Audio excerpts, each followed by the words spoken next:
আজ এমন একটা রেমেডির কথা বলবো যেটা বেশিরভাগ মানুষেরই কাজে লাগবে, বিশেষ করে মহিলাদের। নমস্কার, আমি দেবপ্রিয়া, আপনার পার্সোনাল ট্যারো কার্ড থেরাপিস্ট এবং লাইফ কোচ।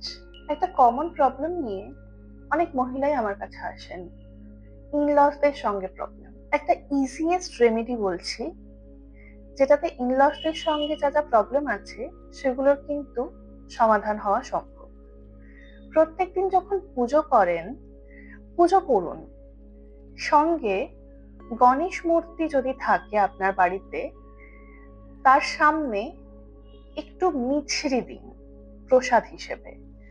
এবং পুজো হয়ে গেলে সেই মিছরিটা আপনার বাড়িতে যারা রয়েছেন, মানে শ্বশুর বাড়িতে যারা রয়েছেন, তাদেরকে সবাইকে একটু একটু করে প্রসাদ হিসেবে ডিস্ট্রিবিউট করে দিন এবং নিজেও একটু খান সেখান থেকে।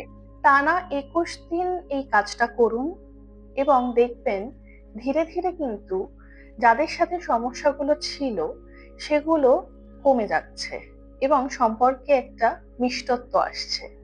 এবার আপনি বলতেই পারেন যে আপনার বাড়িতে হয়তো কেউ ডায়াবেটিক আছেন, সেক্ষেত্রে মিছরির বদলে পোমোগ্রানেট বা বেদানা অথবা খেজুর দিতে পারেন। এরকম আরো ছোট ছোট কিন্তু ভীষণ পাওয়ারফুল রেমেডি পাওয়ার জন্য ট্যারো উইথ মিস্টিক দেবীকে অবশ্যই ফলো করবেন এবং ভিডিওটা এমন কারোর সঙ্গে শেয়ার করবেন যিনি এই সমস্যাটার একটা ইজি রেমেডি খুঁজছেন।